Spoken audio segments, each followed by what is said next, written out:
Bien, antes para ubicar un punto en los ejes X y Y usábamos coordenadas rectangulares o cartesianas. Lo que hacíamos era formar un rectángulo y así ubicábamos cualquier punto dentro de esos ejes. Bien, lo que vamos a hacer ahora con las coordenadas polares es cambiar de lógica y vamos a decir que un punto lo vamos a ubicar midiendo la distancia que hay desde el centro o polo hasta dicho punto. Esa distancia se le llama r y θ va a ser el ángulo que forma esa línea imaginaria con el eje polar. Entonces, si uno entiende trigonometría, va a ser muy fácil pasar de coordenadas polares a rectangulares, ya que este triángulo que se forma aquí, sabemos que de lado va a tener un valor de x en las coordenadas rectangulares y un valor de y en las coordenadas rectangulares también. Entonces, podemos decir que el seno de ese ángulo, θ, es igual a y, que es el cateto opuesto, sobre la hipotenusa, que es r. De la misma forma podemos decir que el coseno es entonces x sobre r y podemos despejar y, entonces nos quedaría r que multiplica seno de θ y nos quedaría x igual a r coseno de θ. Y con estas dos nuevas ecuaciones podemos reescribir cualquier ecuación que esté escrita en coordenadas cartesianas. Por ejemplo, podemos escribir la ecuación de la circunferencia, que es x al cuadrado más y al cuadrado igual a al cuadrado, donde a al cuadrado es el radio de esa circunferencia. Entonces empiezo por reemplazar r cuadrado por coseno cuadrado de θ más r cuadrado por el seno cuadrado de θ igual a al cuadrado. Sabemos que la suma de coseno cuadrado más seno cuadrado de θ es igual a 1 por la identidad fundamental. Entonces lo único que nos queda es decir que r cuadrado es igual a al cuadrado, lo cual es lógico porque el teorema de Pitágoras dice que esta distancia mide la raíz de el cuadrado de x más el cuadrado de y. Entonces tenemos que esta es la ecuación de una circunferencia en coordenadas polares con centro en el origen. Pero después vamos a hablar más de la circunferencia. Por ahora vamos a hacer otro ejemplo. Vamos a pasar esta ecuación a coordenadas polares. Entonces empezamos diciendo que r al cuadrado por coseno al cuadrado de θ es igual a x al cuadrado más r al cuadrado por seno al cuadrado de θ es igual a y al cuadrado. Todo esto al cubo igual a y al cuadrado, que sería r al cuadrado por seno al cuadrado de θ. Entonces, al igual que antes, sabemos que esto es r al cuadrado, todo esto elevado al cubo igual a r al cuadrado por seno al cuadrado de θ. Entonces estos dos exponentes se pueden multiplicar y nos queda r a la 6. Así que esta r la puedo pasar a dividir y me queda seno al cuadrado de θ. El 6 y el menos 2 se pueden restar, así que tenemos 6 menos 2, o sea 4. Entonces, si quiero despejar un poco más a r, puedo decir que voy a sacar raíz cuadrada a ambos lados, así que raíz cuadrada de r a la 4 es 2 y raíz cuadrada de seno al cuadrado es el valor absoluto del seno de θ. Es importante escribir el valor absoluto, ya que este número elevado al cuadrado pues siempre va a ser positivo. Bien, esta es otra ecuación en coordenadas polares. Todavía no estamos hablando de funciones, pero vamos a ver cómo son los dibujos en el plano polar. Bien, esto que tengo aquí es la gráfica en coordenadas polares de esta ecuación que acabamos de encontrar. Como pueden ver, es bastante compleja y además no cumple con el criterio de una función en el plano cartesiano, que dice que geométricamente hablando, para que una gráfica sea una función, se debe trazar una línea recta vertical y esta debe cortar a la gráfica en un solo punto. Aquí, como pueden ver, la corta en muchísimos puntos. Otra gráfica muy común en coordenadas polares es esto, se le llama el cardioide, y como pueden ver, esta gráfica, si la dibujásemos con ecuaciones cartesianas, pues no sería una función, a menos que despejemos la variable y. Si es posible despejarla, tampoco es una función, y su ecuación en coordenadas cartesianas es bastante compleja. Sin embargo, en coordenadas polares es muy simple. R igual a 1 más el coseno de teta es la ecuación de este cardioide. Bien, las funciones en coordenadas polares se escriben como f de teta es igual a r. Entonces, como se puede ver, esta ecuación de el cardioide se puede escribir como f de teta igual a 1 más coseno de teta. Es decir, aquí debemos darle valores al ángulo y ella nos devuelve un valor en r. El ángulo debe estar escrito en radianes. Entonces, como ya había dicho antes, aquí en coordenadas polares no tengo el problema que tenía en las coordenadas cartesianas, en el cual un punto en X solo podía tener un punto en Y. Aquí no tengo ningún problema. Esto que tengo dibujado es una función, es igual a f de teta igual a. Por lo tanto, no importa el valor que yo le dé a teta, pi medios, 3 pi medios, siempre el resultado va a ser igual a A, o sea, una línea imaginaria que siempre va a estar a la misma distancia del polo. Entonces, como ya se estarán imaginando, yo puedo integrar y derivar este tipo de curvas. Pero antes de integrar, vamos a ver cómo se deriva en coordenadas polares. Por ejemplo, si queremos derivar este cardioide, no podemos directamente decir que la derivada de este cardioide es la derivada con respecto a teta es 0 menos el seno de teta. Tenemos que pensar en estas dos herramientas que tenemos aquí. Básicamente son un traductor del mundo del plano cartesiano al mundo polar. Entonces, para derivar en el mundo polar conviene pensar en cuáles son las derivadas de estas dos herramientas. Vamos a empezar, por ejemplo, con y. Y es igual a r. R sabemos que es f de teta, es una función. Entonces tenemos que f de teta multiplicado por seno de teta. Entonces y' vendría siendo la derivada de un producto.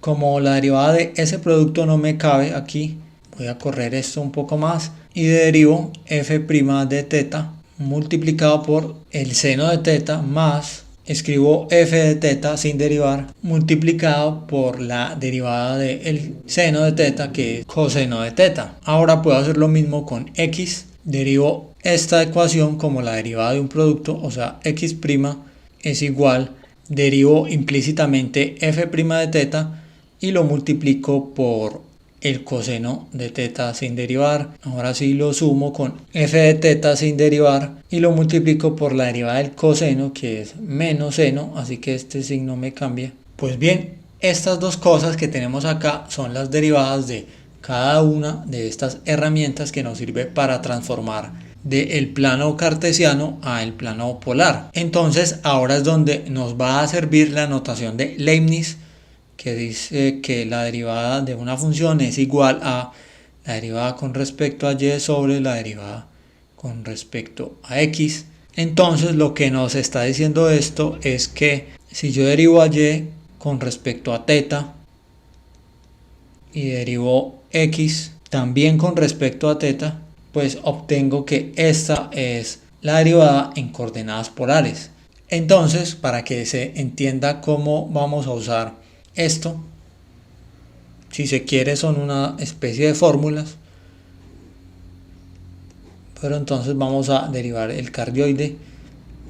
La derivada de esta función en términos de teta, pues ya había dicho yo que era esto, o sea, menos seno de teta. Es decir, esto es f' de teta igual a menos seno de teta. Con lo cual puedo decir que puedo reemplazar esto por f' de teta. Voy a empezar por la componente de la derivada en x, es decir, menos seno de teta multiplica al coseno de teta menos f de teta sin derivar, o sea, esta ecuación, 1 más coseno de teta, lo voy a poner dentro de paréntesis, que multiplica al seno de teta.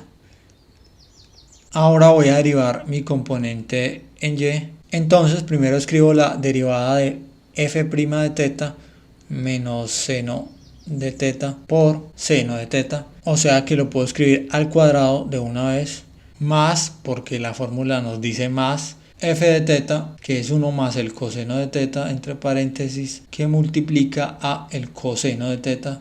Bien, estas dos componentes representan la derivada Esto se puede simplificar un poco más haciendo uso de la identidad del ángulo doble y nos quedaría menos seno de 2 teta menos el seno de teta. Y esta de aquí abajo la puedo escribir como 3 coseno cuadrado de teta menos 1 usando una identidad. Entonces, para integrar en coordenadas polares vamos a ver con un ejemplo, vamos a hallar el área total de esta circunferencia, que ya lo hemos hallado en videos anteriores de este canal con coordenadas cartesianas, y pueden ver que es muchísimo el trabajo que lleva. En coordenadas cartesianas integramos de esta forma porque dx corresponde a la base de un rectángulo y f de x corresponde a la altura, es decir, el área de un rectángulo, base por altura. Esa es la única razón por la que integramos de esta manera. Entonces, como aquí no vamos a tener rectángulos, sino que vamos a tener objetos como estos.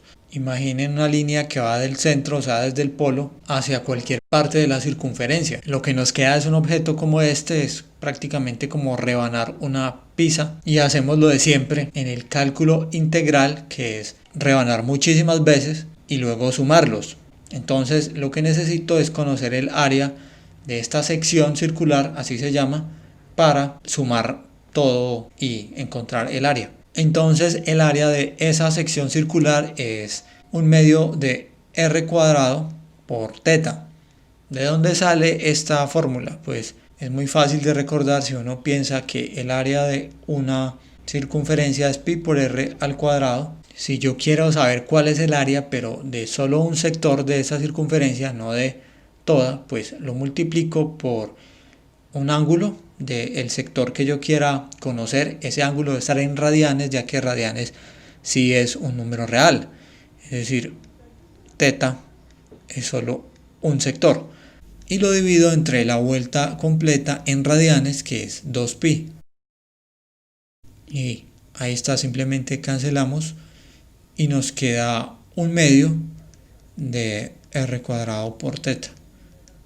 Bien, entonces lo que yo quiero es plantear mi integral, pero de forma polar, así que escribo la integral, va a ser desde 0 hasta máximo 2pi, que es la vuelta de una circunferencia, es una revolución.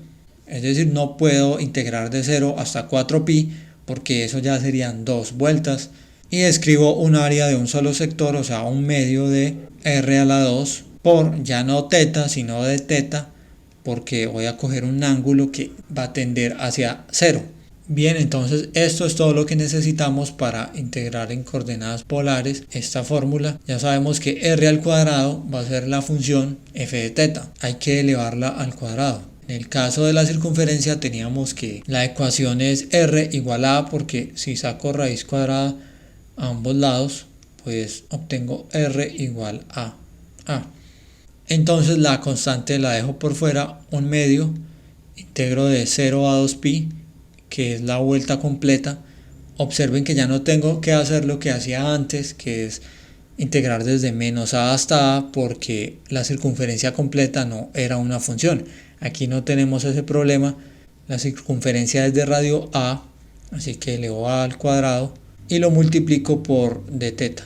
Me queda tan simple como integrar d teta, ya que a es una constante, o sea que tengo a al cuadrado dividido entre 2, y la integral de d teta pues es teta. Todo evaluado de 0 a 2pi. Ahora, algo que hacíamos en coordenadas cartesianas era evaluar el límite superior, o sea 2pi, menos el límite inferior. Eso se mantiene aquí porque no siempre vamos a querer hallar el área desde 0. Podemos empezar desde pi cuartos, por ejemplo, a 45 grados. Así que esa resta la podemos mantener. Evaluando entonces teta en 2pi, lo que nos queda es esto, y menos evaluando 0, pues todo nos da 0. Cancelamos los 2 y nos queda a al cuadrado por pi. Entonces el área de una circunferencia es r cuadrado por pi. Lo interesante de esto es que hallar el área de una circunferencia es algo que llevó muchísimo tiempo. Desde la historia antigua de los griegos había que trabajar muchísimo, o en nuestro caso hallándola con integrales y coordenadas cartesianas también es muy complicado. Como podemos ver, con coordenadas polares es muy simple y se puede hacer en 2 minutos. Esto es todo con el tema de coordenadas polares, aunque se puede escribir prácticamente toda la matemática que conocemos en coordenadas polares, es decir, los números imaginarios también se pueden escribir dentro de este mundo de las coordenadas polares, pero esto es básicamente lo que se enseña en el curso de Cálculo 2 o Matemáticas 2 de cualquier ingeniería o carrera afín con la matemática. El hecho es que este sistema, si bien es muy útil para describir curvas como esta que tengo acá, no es muy útil para otro tipo de funciones. Es decir, hay funciones en coordenadas cartesianas que son mucho más fáciles de escribir que en coordenadas polares, y por supuesto su integral es mucho más simple en coordenadas cartesianas. Así que es cuestión de elegir dónde conviene más resolver un problema. Por ejemplo, resolver integrales como esta de tipo gaussiana, es decir, tiene una exponencial pero elevado a un signo negativo, son muy difíciles de resolver y por coordenadas polares se pueden resolver. No es muy simple, pero se pueden resolver. Estas integrales son muy útiles en la estadística.